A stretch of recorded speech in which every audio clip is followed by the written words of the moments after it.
Crisis económica de Francia.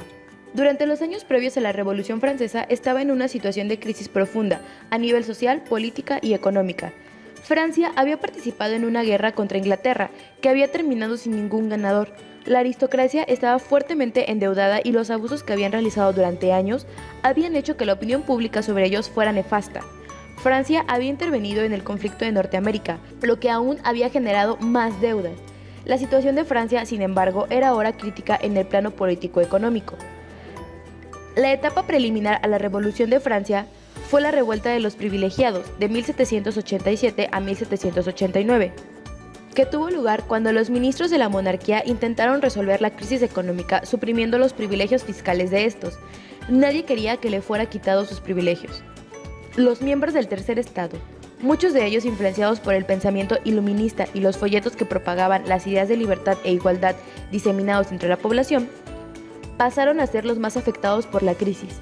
A finales de la década de 1780, la burguesía, los trabajadores urbanos y los campesinos comenzaron a exigir una respuesta del rey y de la corte a la crisis que los afectaba, así como pasaron a reivindicar derechos más amplios y a una mayor representación dentro de la estructura política francesa.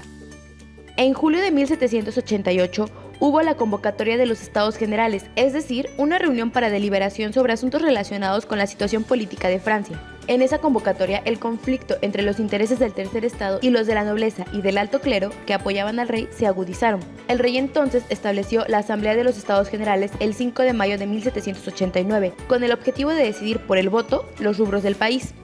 Sin embargo, los votos eran por representación de Estado.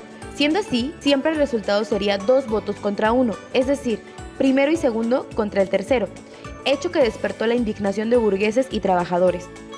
En esta serie de reuniones, cada estado tuvo un voto en cada tema discutido. Como sus intereses eran bastante similares, el clero y la nobleza tendían a votar juntos, ganando consistentemente todos los votos. Sin embargo, el día de la apertura de los Estados Generales de 1789, el Tercer Estado pidió estar en igualdad de condiciones a la hora de votar. La burguesía que lideraba el Tercer Estado propuso el 10 de junio una Asamblea Nacional, es decir, una asamblea para formular una nueva constitución para Francia.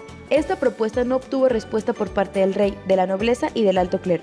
El 17 de junio, burgueses, trabajadores y demás miembros del Tercer Estado se declararon en una reunión para la formulación de una constitución, incluso sin la respuesta del primero y del segundo estado. Al mismo tiempo, comenzaba un levantamiento popular en París y otro entre los campesinos. La Revolución de Francia se inició.